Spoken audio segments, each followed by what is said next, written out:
Great. Who am I talking with? Ryan Alshak. And Ryan, what do you do? I founded a company with my best friend Karosh, and we are automating. And you're still best friends. And we haven't talked in 4 years, but we started off best friends, and now we're strictly acquaintances. So, is he in the shot? I hope he's nowhere near. We started a company that's automating time and billing, leveraging machine learning. How long ago did you start it? 2016. Yeah, so 2 years. How'd you get the idea to do it? Like, what made you crazy enough to say, okay, we're going to start a company that does that? Yeah, it was a scratch your own itch situation. I was a corporate litigator for 3 years. I hated timekeeping. I was awful at it. I couldn't believe that was the way that it was done. Karosh and I went to Berkeley and we graduated in 2009. Had a front row seat to a lot of our best friends starting and ultimately selling very successful companies. And so we always had that seed in the back of our mind of wanting to do something ourselves. You went to Berkeley for law school? For undergrad. Undergrad, I went to USC for law school. Did you really? Are you guys both from California or where? Karosh is from Washington and I'm from Los Angeles. Okay. Yeah. No, so you're getting the exposure to startups or seeing what's going on around that area. We were on the front lines. Yeah. We were in the Bay, and so 2009 economy tanks, right. And a lot of people weren't getting jobs, and so they decided to go create their own jobs. Right. And then that became kind of the first wave of the new Silicon Valley. Right. And I always talk about this, but as a litigator, it's a zero-sum environment. So best case scenario, I take from your pocket and I put it into mine. Right. When you're doing a startup or you're creating a company, you're creating value out of nothing. Right. And that was something that always really spoke to us. Yeah, I mean, when somebody says, well, what is a startup? Or what does that mean? Because somebody will say, well, I took this from this company and did this. No. You create something that didn't exist. Exactly. And not only didn't exist, but fundamentally everyone else has failed at previous, and you are crazy enough to think that you could be the only person to push through and ultimately solve this problem that everyone else has failed trying to solve. Right. So how long did you practice law before you do this thing? 3 years. 3 years. Did you start to work on the idea while you're still practicing law? Did you say, okay, I'm burning the boats, done with that, going over here? How did it all come about? We had the idea, and then we teamed up with 2 engineers and a UX UI designer. Okay. And kind of ideated, is this possible?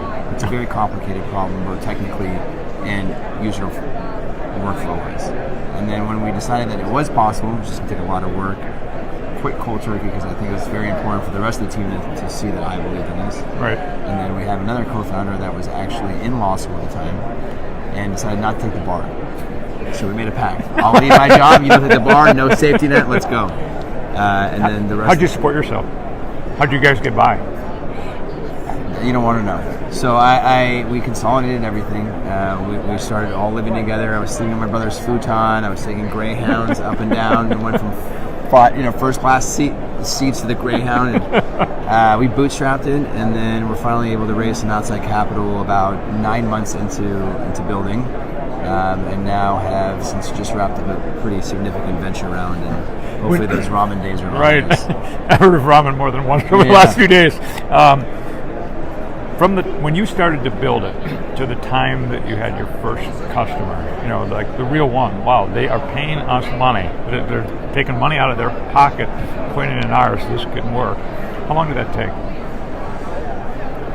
So there were stages. So yeah. we got paid, but we were still building. But so there was a moment where a lawyer saw the software working, and you could have sworn that we were Elon Musk sending a missile to the moon.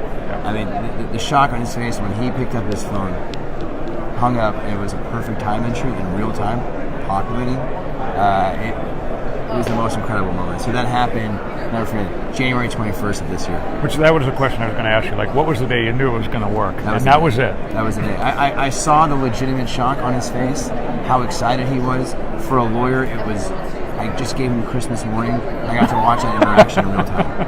And to turn the worst part of your job into was something that made you smile, right? That order of magnitude difference, I knew we had something special.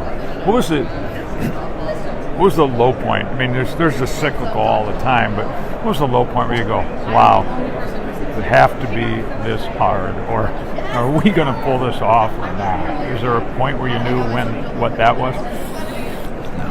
No, never had that point. I always believed that it was just a matter of working hard enough to accomplish it because we had the team. When you surround yourself with the right people and the right attitude and that ambition and that North Star of knowing that if it's possible, why not us? Even the lows didn't feel like lows because we knew we would just get through. We're going to make it sooner or later. One of our core values is dance in the rain. Don't wait for the storm to pass. Enjoy the lows. Those are the fun parts. Right. And that's a philosophy that was really happy about. What'd you learn? It's a short period of time. You have many years to go and grow and be successful. What have you learned so far that was most surprising? You said, I didn't think of this, or I'll remember that for next time. Is there anything like those?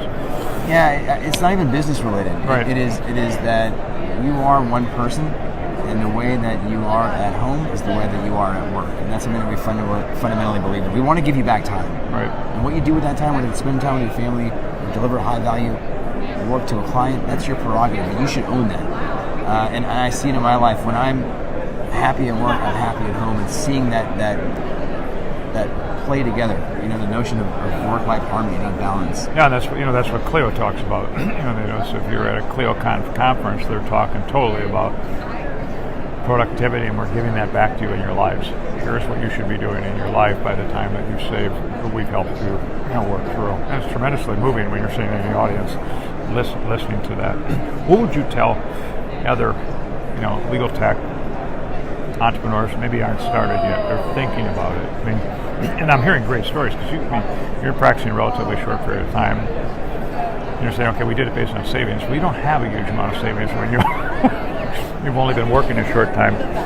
What do you tell people that are thinking about quitting their job, or maybe even going to do it right out of law school? Or we talked to one earlier, never went to law school, found the law interesting as a computer scientist. What would you tell somebody? It's a drug. To what? It's a drug.